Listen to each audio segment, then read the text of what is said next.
പ്രേക്ഷകരെ വളരെ പ്രധാനപ്പെട്ട ഒരു വാർത്ത ഇപ്പോൾ വരുന്നു. തൃശൂരിൽ അഞ്ചേരിയിൽ കാപ്പ പ്രതിയെ പിടികൂടാൻ ശ്രമിക്കുന്നതിനിടെ ഒല്ലൂർ സിഐക്ക് കുത്തേറ്റിരിക്കുന്നു. അനന്തുമാരി എന്ന ഗുണ്ടയാണ് ആക്രമിച്ചത്. സിഐയെ ആശുപത്രിയിൽ പ്രവേശിപ്പിച്ചിരിക്കുന്നു. അനന്തു ഉൾപ്പെടെ 3 പേർ പോലീസ് പിടിയിലായിട്ടുണ്ട്. ജേസൺ ചാമോളപ്പിൽ ചേരുന്നു കൂടുതൽ വിവരങ്ങളുമായി. ജേസൺ ചാമോളപ്പിൽ, എപ്പോഴാണ് ഈ കാപ്പ കേസിലെ പ്രതി അനന്തു സിഐയെ ആക്രമിച്ചത്? പരിക്ക് ഗുരുതരമാണോ? അല്പം മുമ്പാണ് ഇത്തരമൊരു സംഭവം ഉണ്ടാകുന്നത്. കഴിഞ്ഞ ദിവസം സ്റ്റേഷനിലേക്ക് വിളിച്ച ഗുണ്ടകൾ ചില വിഷയങ്ങളുമായി ബന്ധപ്പെട്ട ഭീഷണി മുഴക്കിയിരുന്നു. ഇതിന്റെ പശ്ചാത്തലത്തിലാണ് ഇവരെ പിടിക്കാൻ വേണ്ടി പോയതാണ് സിഐയും സംഘവും.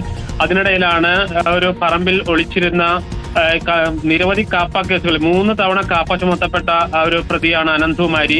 ഇയാളെ പിടിക്കാൻ ശ്രമിക്കുന്നതിനിടയിലാണ് ഇയാളുടെ കൈവശമുണ്ടായിരുന്ന കത്തിയെടുത്ത് കുത്തുന്ന സ്ഥിതി ഉണ്ടായത്. ഇപ്പോൾ അപകട നിലയിലല്ല, കൈക്കാണ് പരിക്കേറ്റിരിക്കുന്നത്. ഒല്ലൂരിലെ സ്വകാര്യ ആശുപത്രിയിൽ ഇയാളെ സിഐയെ പ്രവേശിപ്പിച്ചിട്ടുണ്ട്. ഒല്ലൂർ സിഐ ഫർഷാദിനാണ് കുത്തേറ്റത്. മാത്രമല്ല, ഇയാളെ പിടികൂടുന്നതിന് അനന്തുമാരിയും സംഘത്തെയും പിടികൂടുന്നതിനിടെ കൂടെ ഉണ്ടായിരുന്ന പോലീസുകാർക്ക് നേരിയ തോതിലുള്ള ചെറിയ തോതിലുള്ള പരിക്കുകളുണ്ട്. അതൊന്നും കാര്യമായിട്ടില്ല. പക്ഷേ എങ്കിൽ പോലും ഇതിനിടയിൽ തന്നെ 3 പേര്, അനന്തുമാരി ഉൾപ്പെടെ 3 പ്രതികളെ, വിവിധ കേസുകളിൽ പ്രതികളായ ആളുകളെ പിടികൂടാനായി എന്നതാണ് ഒരു ആശ്വാസകരമായ കാര്യം. അപകടനില തരണം ചെയ്തിട്ടുണ്ട് സിഐയുടെ. മാത്രമല്ല, കൂടുതൽ പ്രതികൾ ആ സ്ഥലങ്ങളിൽ തമ്പടിച്ചിട്ടുണ്ടെന്ന വിവരത്തിന്റെ അടിസ്ഥാനത്തിൽ ഇനിയും പരിശോധന നടത്താൻ തന്നെയാണ് ഇപ്പോൾ പോലീസിന്റെ തീരുമാനം. അരുൺകുമാർ. ഓക്കെ, ഗുണ്ട അനന്തുമാരി പിടിയിലായിരിക്കുന്നു. അപ്പം ഇയാളൊരു കുപ്രസിദ്ധ കക്ഷിയാണോ ഈ ഗുണ്ട അനന്തുമാരി?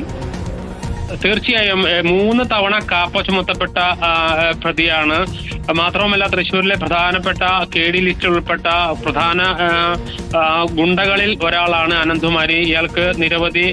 ഇയാൾക്കൊപ്പം നിരവധി മറ്റു ഗുണ്ടകളുമുണ്ട്. അതുകൊണ്ട് തന്നെയാണ് ഇത്തരം ഒരു കൗണ്ടർ അറ്റാക്ക് അയാളിൽ നിന്നും ഉണ്ടായത്, ആ ഗുണ്ടയിൽ നിന്നുണ്ടായത്. ഇവരെ പിന്നെ വലിയ ശ്രമത്തിനൊടുവിലാണ് ഈ അനന്തുമാരിയെയും മറ്റ് 3 ഗുണ്ടകളെയും കീഴ്പ്പെടുത്താൻ പോലീസിന് കഴിഞ്ഞത്. അരുൺകുമാർ.